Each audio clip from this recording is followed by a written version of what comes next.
तत्परम्पर्याय विद्महे ज्ञानलिङ्गेश्वराय धीमहि तन्नो गुरुः प्रचोदयात् ॐ.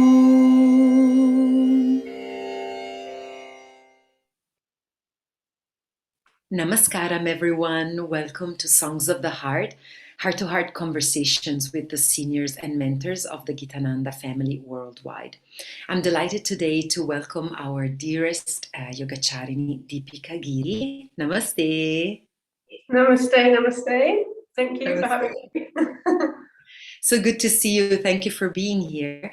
I will just introduce you briefly for our audience and then begin by asking you some questions about your life and work in yoga. So Deepika connected with the Gitananda tradition. You did connect with the Gitananda tradition when you were quite young, when you were 17 years old, when you took part in your first yoga classes. Then a few years later, in 2006, you were finally able to make it to ICYER in India at the Ananda Ashram to complete your 6-month teacher training. You went back to the ashram a few times to finally receive your Senior Achariya Training. So since then, you have been establishing 2 ashrams, raising children, and teaching a variety of amazing students, as well as offering teacher trainings. You're currently teaching in Wales, and you have been able to teach an amazing online course on Pranayama with our beloved Acharya Dr. Nanda Balayogi Pavanani.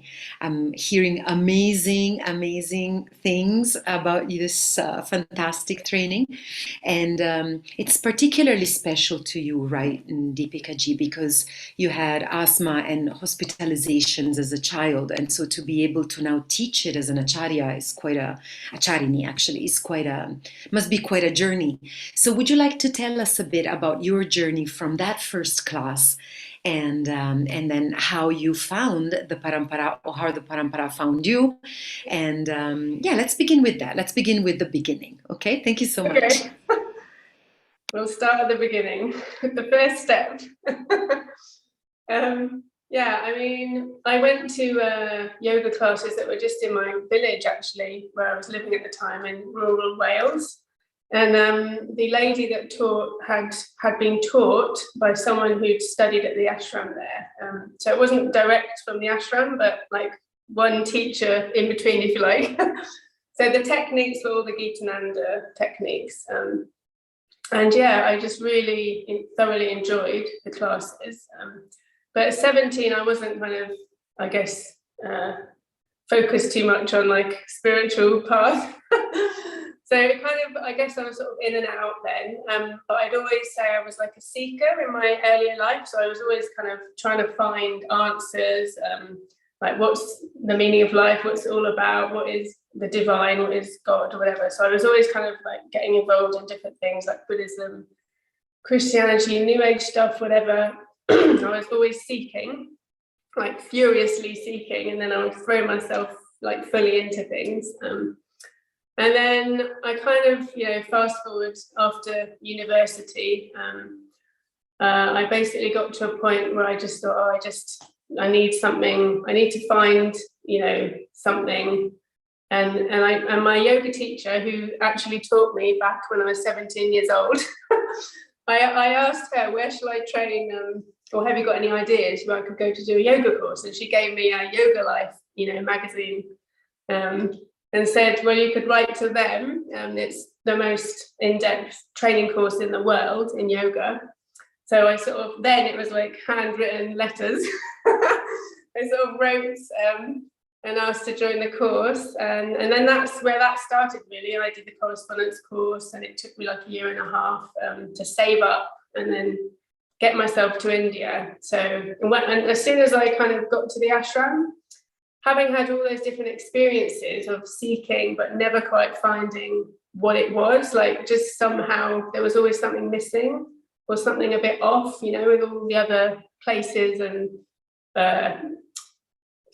what can I say, traditions or whatever they were that I explored. it's like the ashram.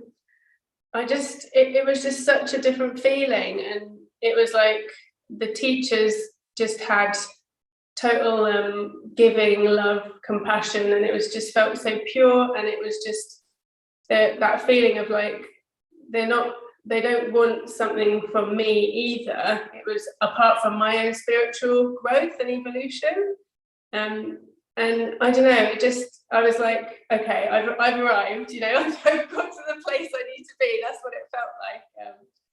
And then over the 6-month course, once I got to the end of that, I felt I was no longer a seeker then. I sort of almost shed the skin, if you like, of being a seeker.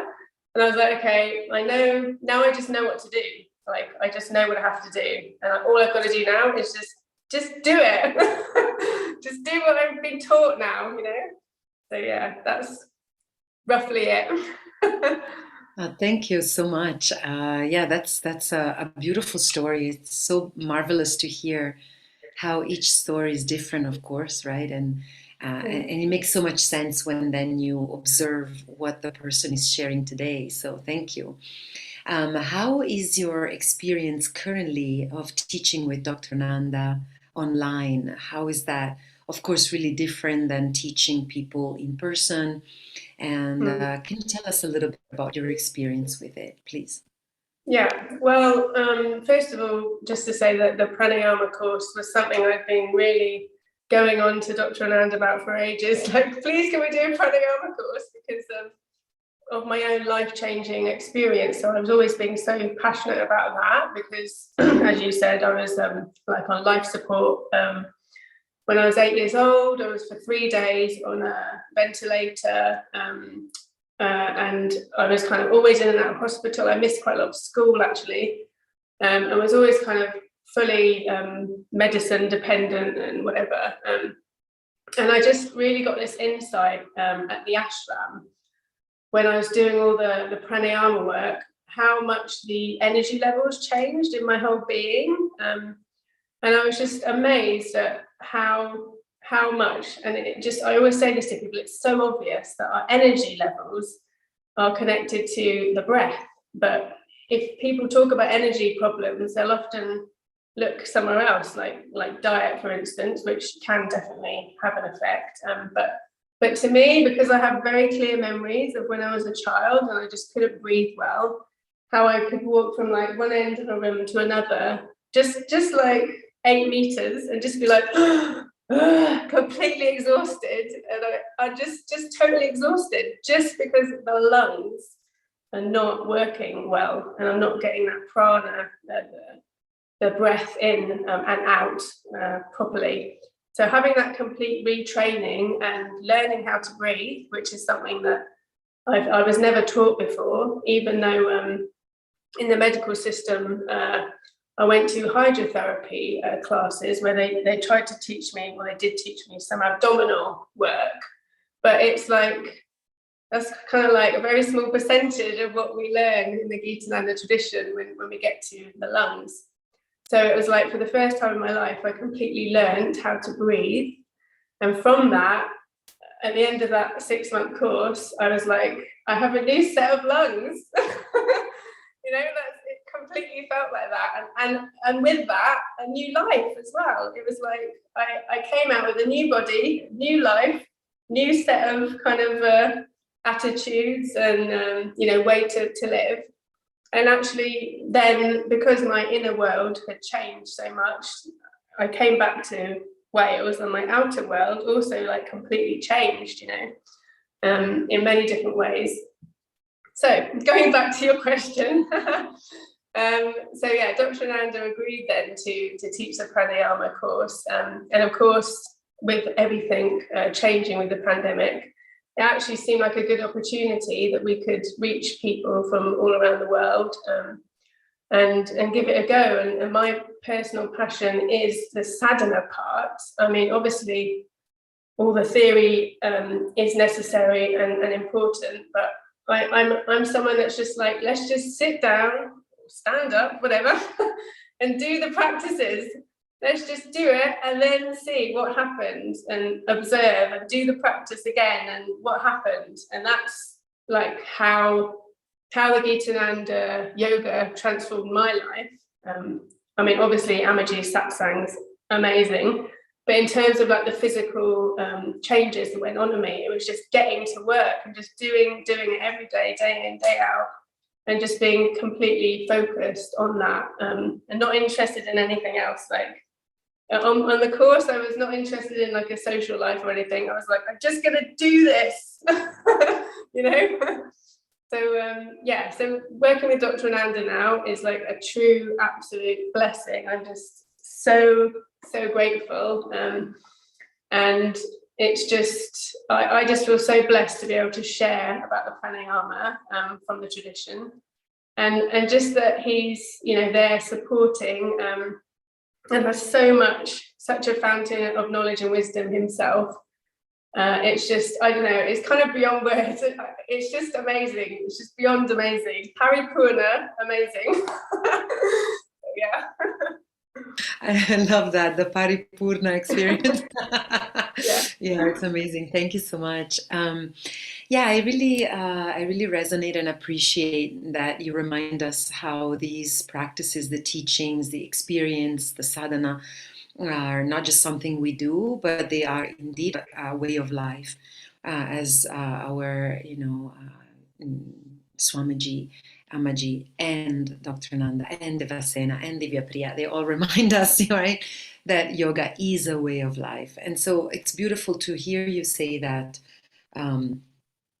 yes, you learned how to breathe, and therefore you also received a new life. I really like that. That I think is quite amazing, because it is difficult, I think, nowadays to find hope for a lot of people. A lot of people are challenged. A lot of people are struggling, and well, humans have always been, challenged by our own evolution, but now particularly. And so, to remind people that by practicing some of these teachings step by step, a new life can actually unfold. So there's great hope, there's great wisdom there, and that is accessible. And I think this is what's really marvelous about this parampara, is that it's extremely sophisticated, but also very accessible. And that's not an easy combination to have, Yes. know. So on that note, no pun intended, you were displaying there a wonderful murti of Sri Saraswati and your instrument. And so I would like to ask you to share with us your experience with nada, right? Your experience with the sound practices of the parampara, because of course pranayama is the real heart of sound, of singing, and so the two are extremely woven. And so, what is your experience with your voice? What is your experience with singing and teaching it too? Yes, thank you. Yeah. Yes. So yeah, we could start with the singing part. So I went to the ashram and I was like, oh, I can't sing. Like probably lots of people. But then I remember a couple of memories stick out in my mind. One I always laugh about because it involves Anandi, and she's like one of my spiritual sisters, we call each other. So we were in Devasena, a wonderful Carnatic vocal class. I used to really love that class. And one day we were doing, the scale, and she says, okay, now we're going to do it one by one. And I happen to be sitting on the end of the line. And she's like, Deepika? No, I was, of course, not Deepika then, but... And I was like, I just froze instantly, like, oh my God. And Anandi was sitting next to me, and she's like a trained actress, so she's obviously dealt with all the confidence issues. And she just turns to me and she just punches my arm and says, just do it. And then I was like, okay, because I'm a number 4, so apparently 4s follow orders really well. So I was like, okay, and then I just did it, and it's like, because I just didn't think too much, I just did it. It actually went fine, you know, and I was like, oh, okay, that was all right, and it came out okay, and then that was kind of like where I started to think, okay, just get over yourself, because that's it really with the voice, isn't it? Like singing and just trying to get ourselves out of the way, isn't it really, and all that sort of self-conscious stuff.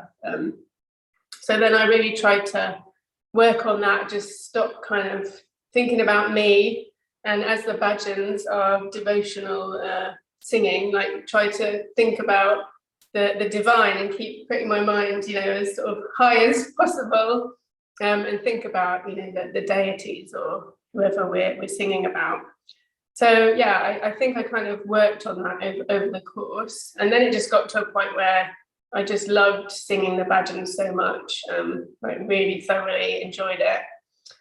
So yeah, so huge thanks to David Sedder for that, for being my teacher there with the Carnatic music. Some other things I could share about the sound for me is that I always remember, certainly in my course, that Amaji would teach the Pranava Om. I'm sure it was every morning, to my recollection, in our Hatha Yoga class. And I always felt like, I remember as my lungs were kind of healing, if you like, or rebuilding themselves, that the sounds of like the ah, ooh, and you know, some mornings it would be like ah, and then just after like 3 seconds, nothing, no sound. And you know, but I just noticed, like week after week after week, it would get longer and longer.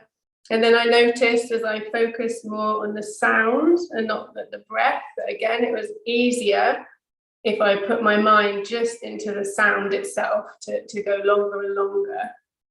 So working with the Pranava Om itself felt like a very nourishing journey, and I really sort of felt and experienced the differences there with the sound, and seeing how I eventually was able to extend the sounds with the breath for long enough. And the Pranava Om, I just feel it's such an amazing practice. It seems so simple, but the fact that I think it was Amaji that told me, or Kathy, I don't remember, that Swamiji would practice the Pranava Om before every single class, no matter what the subject. So I feel like this is such a centrally important practice, and of course it's one of the only practices mentioned in the Yoga Sutras. It's like, it's it for me. I'm like, I feel like this is actually probably enough for everyone. If you could just master this one practice and do it, probably that's all you need. You know, it's just so amazing. So yeah, the Pranava Om I love. And the only other thing I wanted to mention about sound practices or Nada Yoga is Amaji would always emphasize to me whenever I went to teach pranayama class, because in the last sort of 5 years before the pandemic, I was teaching at some point on those courses. And she would always say, make sure you do lots of Swara Yoga, the sound practices with them, like the Bhujangini, Bhujanga Kriya, the snoring Kriya, the Kriya Pranayama, the Simba, the Hakaras, the Gardaba Kriya, all these sound practices. She says, we really have to get that emotional tension out of people. And she said, always around the middle of the day, it's coming up. So make sure. And she would always emphasize. And I'd be like, I'm doing them, Amaji, I'm doing them, I promise. But it's like, obviously they're really important. And I try to bring them in to my classes now. I'll do at least 1 or 2 in every regular class, like get the emotional stuff out of people, let them release somehow. So yeah, I just love the Nada Yoga. Thank you so much. Yes, this is great. I just got a vision of the kutir for the pranayama class and all of these practices that, yeah, because with the high heat of noon, a lot of internal heat comes out emotionally, isn't it? So wonderful to remember that. Thank you so much. On the note of teaching, why don't we take just a moment for you to tell us? Of course, you're teaching online, but you're also teaching in Wales. You established an ashram there. Are you teaching regularly there now that the pandemic is subsiding mostly everywhere? Well, of course, we will add a link to your classes in the description of the video, but would you like to tell us in a few words what it is that you're offering at this present moment, please? Thank you. Of course, thank you. Yeah, so basically I've got regular classes for local people, and then yeah, teacher training courses, so people will come for like residential courses, either they'll live here for like a month or do it over a year, like 1 weekend a month or something. I can accommodate around 8 people here, and also have people from abroad come sometimes. And then, of course, the Pranayama course, we're also doing some residential intensives. So anyone that can't make it to India, but obviously I prefer they go to India. But if not, they can come here. It's like another option. So doing little intensives and also just having some occasional retreats. And we can squeeze them in to let people rejuvenate and relax. So yeah, that's basically the sort of things that I'm up to out here. Yeah, that's really wonderful. Thank you. Thank you. So again, the link will be there. Highly recommended, of course. And so, yeah, I think your instrument there is waving at me energetically. So maybe we can move to that. So what would you like, you mentioned you would like to share something with us, and I'm feeling really delighted about that. So please, please. Yes. Yeah, I started learning the sitar not that long ago, really. It was about, I don't know, 2 or 3 years. If everything's like related to the pandemic, but it's like a glitch. But yeah, it's sort of like 2 or 3 years before a teacher in Pondicherry, Tapa Mitra, so thank you to him. And yeah, I only know very basic sitar, but there's some bhajans that I worked out how to play on it. And some of them might sound a little bit different to how we practice in the ashram, but yeah, love to share them with you. Thank you so much. Yeah. Thank you. I'm going to do, I thought like a bit of a blend of a few different bhajans.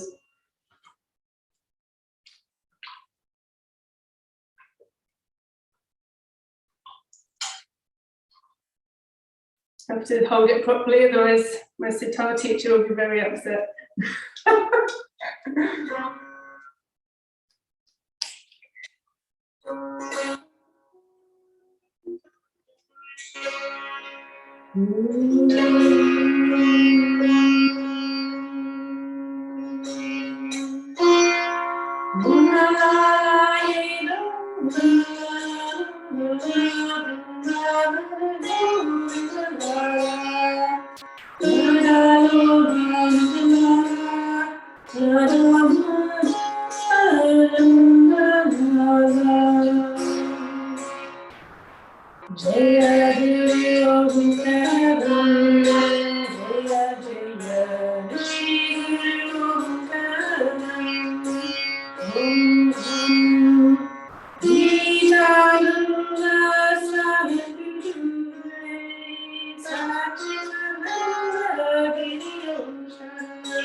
How wonderful! What a gift! Thank you. Yeah, it's such a lovely instrument. It more or less just sounds great, whatever you do. Well. I'm not sure. I think your presence means a lot there. Thank you so much. We are coming to a close, or a completion rather than a close, really. And so, of course, thank you for sharing all that you have shared. Is there something else you would like to share with us?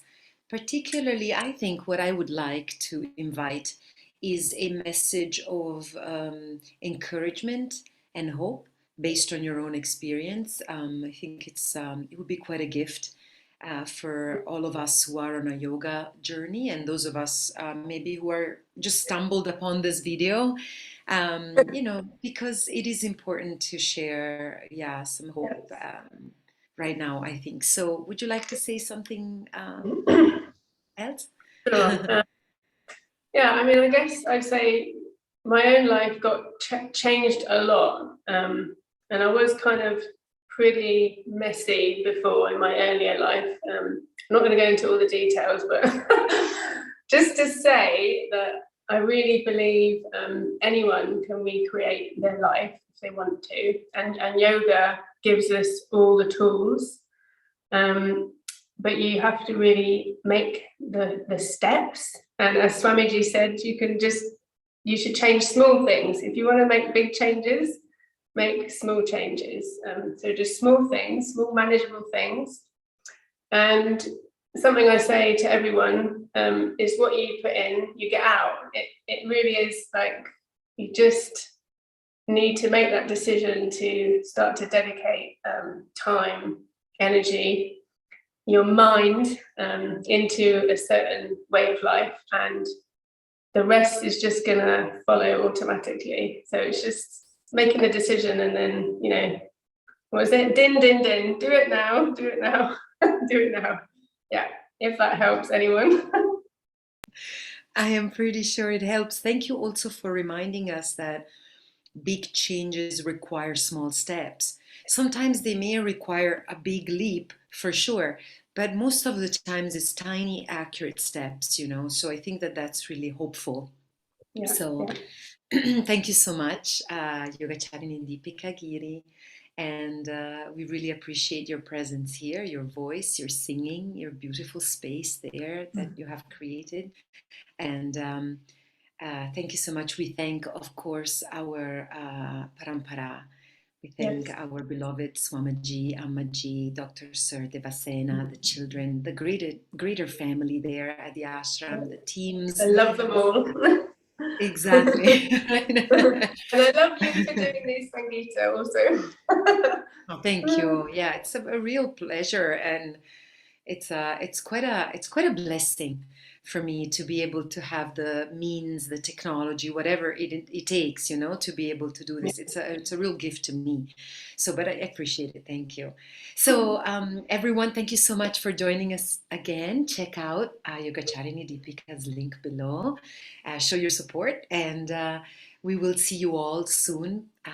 Namaste. Hari Om Tat Sat.